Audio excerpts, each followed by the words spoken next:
महाभारत।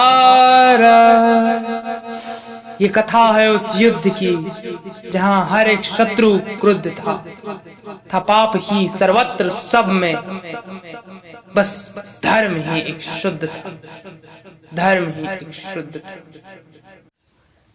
नमस्कार, जय श्री श्याम, जय श्री श्याम, जय श्री श्याम। कथा व्यथा यूट्यूब चैनल में आपका हार्दिक स्वागत है। इस चैनल की इस कड़ी में आप सुन रहे हैं महाभारत सार संक्षिप्त में।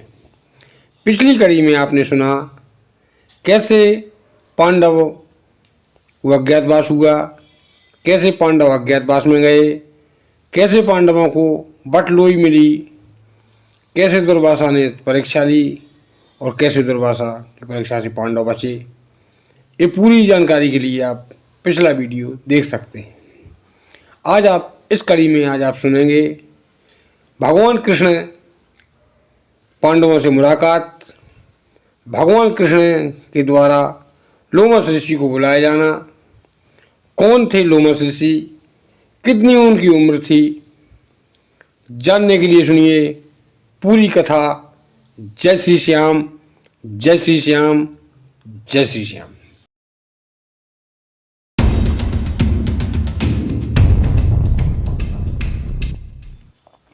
पांडव वनवास काल में पांचों पांडव द्रौपदी के साथ जंगल में कुटिया बनाकर रह रहे थे।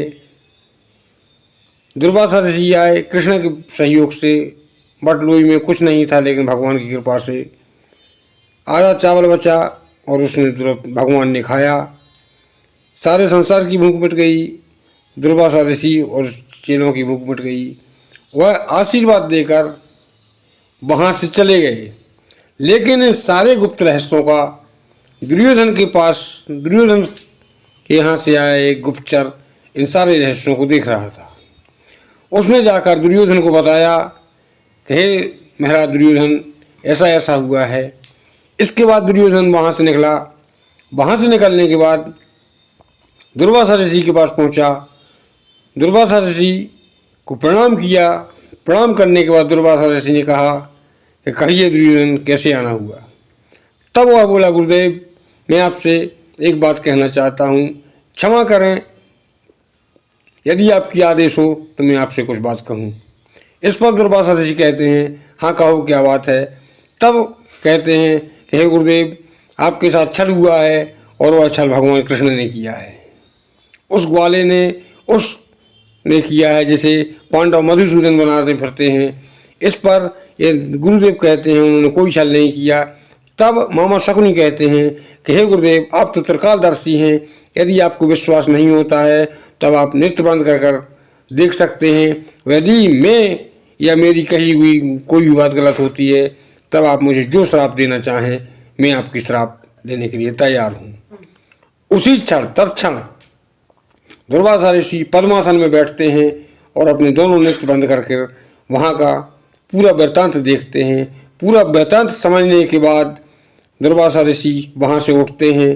कहते हैं कि मैं कृष्ण से कुछ कह नहीं सकता हूँ, क्योंकि वह मुझे जानकारी है कि वह पार ब्रह्म के अवतार हैं या भगवान विष्णु के अवतार हैं, इसीलिए मैं उनसे तो कुछ कह नहीं सकता हूँ। लेकिन मैं जल को श्राप देता हूँ कि जिस जल को मैं स्नान करने से मेरी भूख शांत हो गई थी, मैं उस जल को श्राप देता हूँ कि जो भी व्यक्ति जल से स्नान करेगा, स्नान करने के बाद तत्क्षण उसे भूख लगेगी। और आज भी आप लोगों ने देखा होगा कि जब आप किसी भी कार्य में व्यस्त होंगे तब आपको भूख नहीं लगेगी। जैसे ही स्नान करने जाएंगे, स्नान करने के बाद आपके 10 या 15 मिनट के अंदर में आपको तेज भूख लगेगी। अनुभव किया होगा, यदि नहीं किया होगा तो आप अनुभव कर सकते हैं। इसके बाद वहाँ से दुर्वासा ऋषि चले जाते हैं। अब भगवान कृष्ण एक बार दोबारा में अपनी इच्छा से पांडवों से मिलने के लिए आते हैं। तब भगवान कृष्ण आते हैं, पांडव उनका आदर सत्कार करते हैं, द्रौपदी आदर सत्कार करती हैं, समस्त लोग आदर सत्कार करते हैं। जो भी उन पर बन पड़ता है उन्हें भोजन कराते हैं। उस समय पर भगवान कृष्ण कहते हैं हे पांडव, यदि तुम चाहते हो कि तुम्हारा जीवन सार्थक हो तो मैं तुम्हें एक आज ऐसी हस्ती से के दर्शन करके आया हूँ और मैं तुम्हें उनसे मिलवाना चाहता हूँ। यही बगल जंगल के बगल में है, यदि तुम चाहो तो उनसे मिल सकते हो। तब पांडव कहते हैं कि हे प्रभु भगवान, हे भगवान, आपसे बड़ी हस्ती इस संसार में कौन हो सकती है जिससे मैं मुझे मिलने पर धन हो जाऊंगा। फिर भी आप कहते हैं तो मैं चलने के लिए तैयार हूँ। इस पर उत्सुकतावश अर्जुन कहते हैं कि हे मधुसूदन, जिससे आप मुझे मिलवाना चाहते हैं पहले आप उनका हमें परिचय दीजिए, क्योंकि जब तक परिचय नहीं हो कि मैं किससे मिलने जा रहा हूँ, कहीं भी आप जा रहे हो किसी रिश्तेदार के यहाँ या किसी गुरु के यहाँ, जब तक आपको उसके बारे में जानकारी नहीं हो आप वहाँ जाने पर अच्छा महसूस नहीं करते हैं। उनकी उत्सुकता शांत करने के लिए अर्जुन से भगवान कृष्ण कहते हैं कि हे पार्थ, यदि तुम सुनना चाहते हो तो तुम सुनो। आज मैं तुम्हें उन ऋषि से मिलवाना चाहता हूँ जिनका नाम लोमस ऋषि है। तब अर्जुन कहते हैं कि हे भगवान, आप लोमस ऋषि का परिचय दीजिए। मैं इनका नाम तो सुना है लेकिन इनके बारे में ज़्यादा कुछ नहीं जानता हूँ। उन लोमस ऋषि के माता पिता के बारे में मैं ठीक नहीं कह सकता हूँ, ना ही मुझे क्लियर जानकारी है, लेकिन लोमस ऋषि के बारे में मैं जितना जानता हूँ उतना मैं तुम्हें बता सकता हूँ।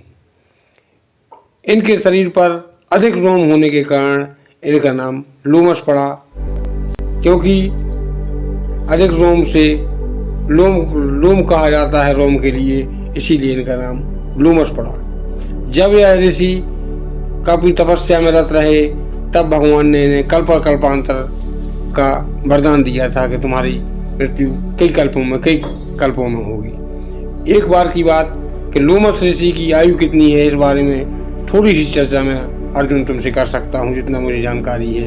एक बार कि दरबार में लोमस ऋषि पहुँचते हैं, उनके हाथ में एक कमंडल होता है और एक हाथ में एक वेद की पुस्तक होती है।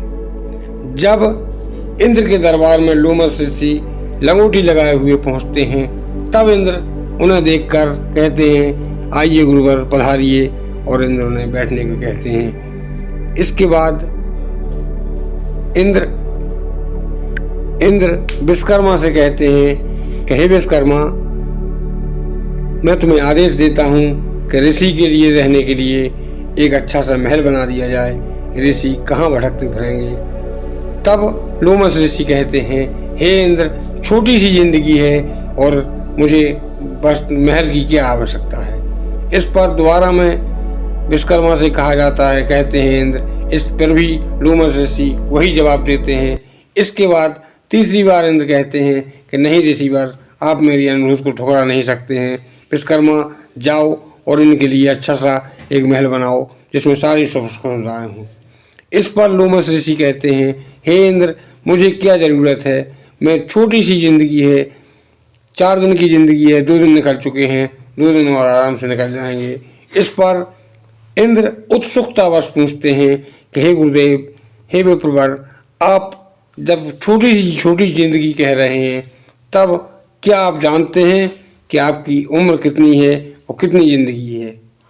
इस पर लोमस ऋषि कहते हंसते हुए कहते हैं हे इंद्र, मैंने आज तक किसी को नहीं बताया है, केवल भगवान शिव, ब्रह्मा, विष्णु तीनों त्रिदेव जानते हैं मेरी उम्र के बारे में, लेकिन जब आप इतना आग्रह कर रहे हैं तब मैं आपको बता सकता हूँ कि मेरी उम्र कितनी है और मुझे महल की क्या आवश्यकता है। इस पर इंद्र कहते हैं कि हे गुरुवर, आप मुझे बताएं कि आपकी उम्र, छोटी सी उम्र है कितनी। इस पर गुरुवर कहते हैं कि हे इंद्र, यदि तुम सुनना चाहते हो तो धैर्यपूर्वक, ध्यानपूर्वक और आत्मसाहस बढ़ा के मैं जो कहने जा रहा हूँ उस बात को सुनो। इंद्र कहते हैं हाँ गुरुदेव, आप कहिए, मैं सुन रहा हूँ। इस पर लोमस ऋषि कहते हैं कि मेरे शरीर में 3.5 करोड़ रोम हैं और मुझे पार ब्रह्म का ऐसा वरदान है कि जब एक इंद्र अपनी पूरी समय अवधि कर लेता है तब मेरा एक रोम गिर जाता है। अब आप अंदाजा लगा सकते हैं कि मेरी उम्र कितनी होगी। इस पर इंद्र वहां से अपने सिंहासन से उतरता है, लोमस ऋषि के चरणों में लूट जाता है और यही कहता है, हे गुरुदेव, मुझसे बहुत बड़ी गलती हो गई जो मैंने आपसे विश्वकर्मा से महल बनवाने के लिए कहा।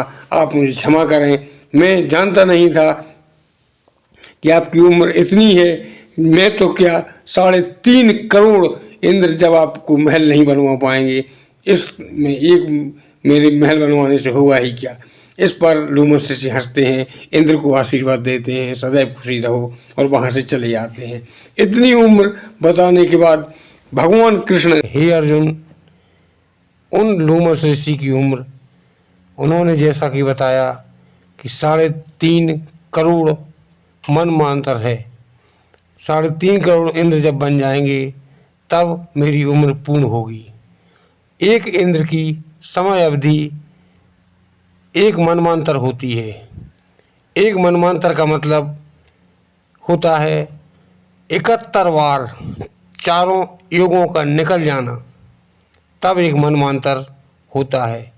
अब आप अंदाज लगा सकते हैं कि 71 मनमांतर का मतलब 71 चतुर्युग का मतलब 71 चतुर्युग में 1 मनमांतर होता है, जिसमें 71 गुणा 4 करने पर 284 युग होते हैं। इतने का 284 युगों का 1 मनमांतर होता है। इसके बाद ऐसे 284 गुणा 3.5 करोड़ करने के बाद उनके जीवन पूर्ण होगा। इतनी उनकी उम्र बताई जाती है। कृष्ण अर्जुन से कहते हैं, हे पार्थ, मैंने तुम्हें जितना मैं जानता था लोमस ऋषि के बारे में मैंने तुम्हें बता दिया है। उस पार ब्रह्म परमात्मा की कृपा से, उन श्रीहरि की कृपा से वह लोमस ऋषि तुम्हारे आश्रम के नज़दीक ही आए हुए हैं, एक ऋषि के आश्रम में। मैं चाहता हूँ कि तुम भी चलो और उनसे आशीर्वाद प्राप्त करो। इस पर अर्जुन कहते हैं कि हाँ भगवान, यदि आपका आदेश है और इतनी महान आत्मा हम लोगों के नज़दीक रही है, तब हम समस्त लोग उनके पास चलेंगे और उनसे आशीर्वाद प्राप्त करेंगे। इसके बाद भगवान कृष्ण के साथ लोमस ऋषि के पास 5 पांडव, द्रौपदी और भगवान कृष्ण सभी लोग जाते हैं। लोमस ऋषि की चरण वंदना करते हैं। भगवान कृष्ण से वह कहते हैं कि हे कृष्ण, तुम बताइए, तुम इनका परिचय दो, ये कौन है। तब भगवान कृष्ण उन्हें बहुत ही कम समय में पांडवों पर गुजरी हुई पूरी बात बता देते हैं कि इस प्रकार से इनके साथ छल हुआ है, ये पांडव हैं, कौन किसके पिता हैं, इनके पिता कौन थे, कौन इनकी माता थी। पूरी जानकारी लोमस ऋषि को भगवान कृष्ण दे देते हैं। इसके बाद लोमस ऋषि कहते हैं, हे पुत्रों, यदि तुमने संघर्ष किया है तो तुम्हारा कुछ समय और संघर्ष का है। इसके बाद मैं तुम्हें आशीर्वाद देता हूँ कि तुम सदैव विजय रहोगे और तुम्हारी कभी हार नहीं होगी। और यदि तुम इसी सदमार्ग पर चलते रहोगे तो यदि मार्ग भटक जाओगे तब मेरा आशीर्वाद विफल हो जाएगा। इतना कहने के बाद 5 पांडव कुछ दिनों तक उनकी सेवा करते हैं। सेवा करने के बाद लोमस ऋषि वहाँ से प्रस्थान कर जाते हैं और कहीं चले जाते हैं। ये थी पांडव और लोमस ऋषि की कथा। लोमस ऋषि के बारे में, पांडवों के बारे में जितना मैं जानता था आपको बता चुका हूँ। वीडियो पूरी बनाऊंगा तो बहुत लंबी हो जाएगी। इन्हीं शब्दों के साथ अपनी वाणी को विराम देता हूँ। शेष भाग अगले वीडियो में आप सुनेंगे। यदि कथा अच्छी लगी तो लाइक करें, कमेंट करें, शेयर करें, सब्सक्राइब करें। जय श्री श्याम, जय श्री श्याम, जय श्री। सब्सक्राइब करें कथा व्यथा यूट्यूब चैनल को धार्मिक कथाएं सबसे पहले देखने के लिए। जय श्री श्याम।